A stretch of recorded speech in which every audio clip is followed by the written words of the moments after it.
Welcome, degenerates, to Place Your Bets. I'm Tyler James. He's Eric Hansen. We cover Notre Dame football, recruiting, and more for InsideNDSports.com on the Rivals Network. And we love to make Notre Dame football prop bets for bragging rights. Eric, last week, the Insider Lounge schooled us once again with a 4-1 record from the Syracuse game. You were closely behind at 3-2 with misses on Sean Tucker's offensive yards and Notre Dame's sack total. And I brought up the rear with only managing two correct predictions. I don't know if you caught, were there any Dino Babers field goal 2018 mentions on the broadcast? No. Okay. Yeah, and not at all. And so we'll keep that. Maybe that'll be a tiebreaker in the future. But given the week, the Insider Lounge jumped into first place all alone. And Eric and I are duking it out, trying to stay out of last place. So hopefully this is really sort of tightened up. We haven't really created a lot of separation. So if anyone's into the standings or the drama of it, hopefully we are at least providing that. Maybe people will start accusing us of trying to stack this so we're even. Well, I will say this. I whined enough that Tyler adjusted my mark from the previous game. Fortunately, I had a paper trail to prove my point. There was a glitch where you couldn't hear what I said, and Tyler kind of guessed that I had given the wrong answer, and I actually had given the correct one. Yeah, it was a hanging butt. You said butt, and so I thought you were going one way, and you went the other way. But as a reminder, please hit the thumbs up for this video, comment below with your own predictions, and make sure you're subscribed to our Inside ND Sports channel for our future videos. Now let's make some prop bets for Clemson's anticipated return to Notre Dame Stadium. First one I have for us, Eric, is over under 151.5 rushing yards for Notre Dame. So again, a lot of these prop bets this week, I think, kind of tie into each other. I look at Clemson. They're one of the best run defenses in the country. Notre Dame has not done well in that situation, but they played those two teams that were very good in rush defense, Ohio State and Marshall, right out of the gate when their offensive line hadn't gelled. Notre Dame's been over 200 rushing yards 4 times. They've been near that 151 mark a couple other times. And again, their offensive line is so much better. As far as Clemson, no one's been over 125 against them except for Florida State, who was at 206, and they have a running quarterback. But I think the way that Tommy Rees is going to construct this game, Notre Dame is going to eke over that 151.5 mark, and so I am going over, much to my own amazement. Well, I'm joining you there. Like you mentioned, they have been hitting the 200-yard mark with some consistency as of late. The 150 yards came against Stanford.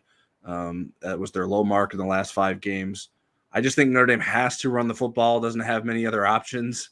And so it will. I don't know that they're going to blow this total away, but I just think this sort of dedication to the running game and the need to rely on it. And I do think they will be able to find some success. I do think Clemson is very good against the run, but I do think Notre Dame's running game has developed into a very good running game as well, even though you're not necessarily using the quarterback as an addition to that. But I do think Notre Dame's going to have a chance to accumulate some yards based on quantity. So I think Notre Dame will hit the over on this one. All right, next one. Will backup quarterback Cade Klubnik take any snaps for Clemson?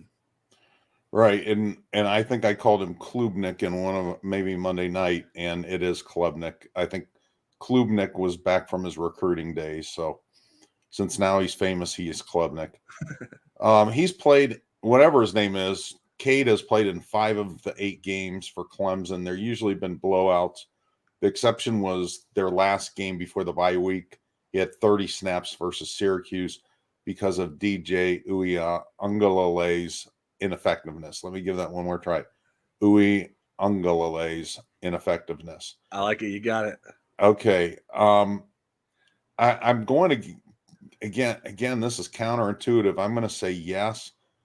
I think there's going to just be a fluke where maybe DJ's helmet comes off or he gets banged up on a play and Cade needs to come in for a series.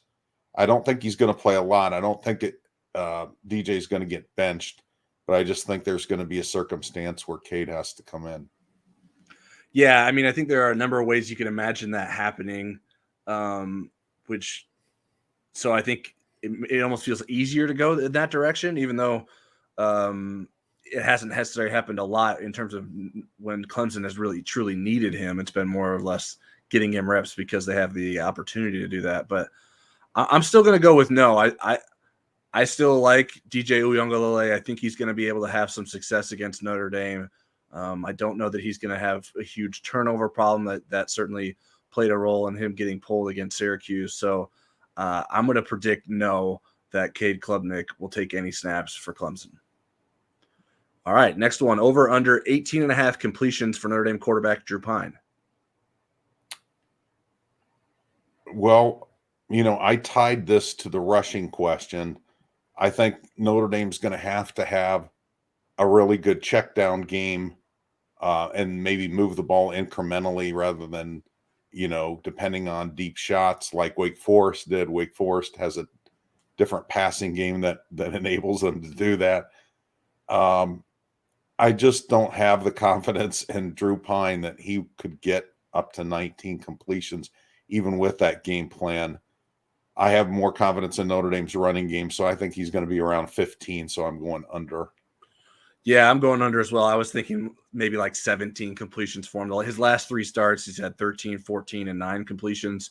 So, and those are in some pretty poor performances.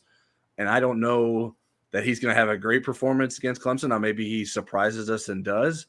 But I also, even if he does, need him to. Yeah, they need him to. But even if he does play well, I don't know that they're going to ask him to throw it a bunch. I mean, there could be a situation where they have to, but I think that's sort of worst case scenario for Notre Dame. And like I said, I think they're going to have a little bit of success running the football. So I don't know that they're going to have to rely on Drew Pyne too much. And I don't think that Clemson's going to get a huge lead and force Notre Dame into having to pass the ball to try to get back in the game. So I'm going to go under on the 18.5 completions for Drew Pyne. All right, next one. More punts, Notre Dame or Clemson? It's been weird when you've looked at the two teams that Clemson has been pretty even and out-punted teams sometimes where they've blown those teams out. And Notre Dame, generally, their opponents have more punts because Marcus goes for it a lot. And I think Marcus will go for it in this game. I think he's going to gamble at least later on in the game because this is a chance for Notre Dame to make a big statement. So I'm going to say Clemson punts more. All right. Maybe we're both crazy because I was thinking Clemson as well. I think Clemson's offense does get in ruts from time to time, and Notre Dame's defense has been particularly good in sort of forcing 3 and outs. I think that though they do give up big plays and have given up yardage and also have been very bad once teams gets to the red zone, they are pretty good at forcing teams to punt after 3 plays. So I think that Notre Dame will be able to do that a handful of times against Clemson. And like you said, Notre Dame's probably going to be a little bit more aggressive in this underdog role on 4th down. I think we'll be able to have some success in terms of maybe moving the ball a little bit and maybe has a few more of those midfield decisions of whether you want to punt it or go for it, and maybe opt to go for it and try to get some momentum in his favor. So I'm going to pick Clemson as well. A couple of things too there, or one thing to add. The Athletic does this thing with defensive stop rates where they calculate basically who's got the defense that's getting the other team off the field. And 2 of the most improved teams in the Power 5 are Clemson and Notre Dame. So maybe it'll be a punt fest. I sure hope not. I hope we don't get a punt fest. I hope we get some entertaining football, but a punt fest probably wouldn't be the worst thing in the world for Notre Dame either. So we'll see what we get. All right, next one. Over under 1.5 forced turnovers for Notre Dame. Well, that would be way above their average. They did get a couple in the Syracuse game, a couple of interceptions, and almost had a third that one was wiped out by an offsides penalty. I think Notre Dame has to be +2 in turnovers to win this game. And so I am going to go over against my better judgment. I'm going to go over. And especially since DJ had some turnover problems in the last game. Yeah, as I sort of indicated earlier, I'm going under that. I don't think Uiagalelei will have the turnover issues. Doesn't have to be him. No, it doesn't. And Clemson has had some really good fumble luck. They fumbled 11 times this season, but they've only lost 5 of them. That's pretty good to recover more than half of your own fumbles. So Clemson doesn't turn the ball over much. It's 9 turnovers in 8 games. So I think that's something that they do well. And like we said, obviously it's well documented. Notre Dame hasn't had a ton of success forcing teams into turnovers. I think I agree with you that Notre Dame probably needs to win the turnover margin by 2 in order to win the game. But I maybe giving away my prediction here, but I'm not sure that's going to be the outcome for Notre Dame. So I'm going under on the forced turnovers. All right, next one. I'll have a little fun with this one. Which coach will yell at the officials first, Marcus Freeman or Dabo Swinney? That's not even a contest. Dabo will be yelling as soon as he gets out of that visitor's tunnel. Yeah, and the officials were sort of in his favor in this last game they played against Syracuse, and I think Syracuse was maybe the benefactor of being on the wrong side of the officials against Clemson, because they were getting some good calls their way against Notre Dame. So maybe that evens out in Notre Dame's favor. Marcus Freeman doesn't feel the need to yell at the officials as early or as often as Dabo Swinney, but Dabo's definitely more animated on the sideline. I think Marcus obviously has shown that he can, and probably the most animated we've seen him in a while was this past week when the officials let Syracuse make some substitutions when Notre Dame didn't substitute. But apparently if you have a few players go on the field and not substitute, that opens the opportunity for the other team to substitute, and that was what happened. But Marcus wasn't aware of that at the time. So, but anyways, yeah, I think Dabo's going to be yelling. It means a lot to him to play in Notre Dame Stadium, and so he's going to really embrace the moment. Maybe he'll be cheered on by a lot of Clemson fans in the stands. He had his team watch Rudy on Friday night before the last Clemson game that they played there. I don't know what's on the movie agenda, but yeah, maybe they'll have to change it up since it didn't work last time. But they'll watch Halloween, one of the Halloween movies. All right, Eric. Lastly, what's your final score prediction for Clemson and Notre Dame? Well, I know in 2020 I went out on a limb and I picked Notre Dame to win that game. And against my better judgment, I am saying Clemson 24, Notre Dame 26. I think Notre Dame's going to win this. And everything has to go right for them. They have to have the home field magic. But with Jerome Bettis promising that he's going to storm the field, I think that's incentive for Notre Dame to win this game.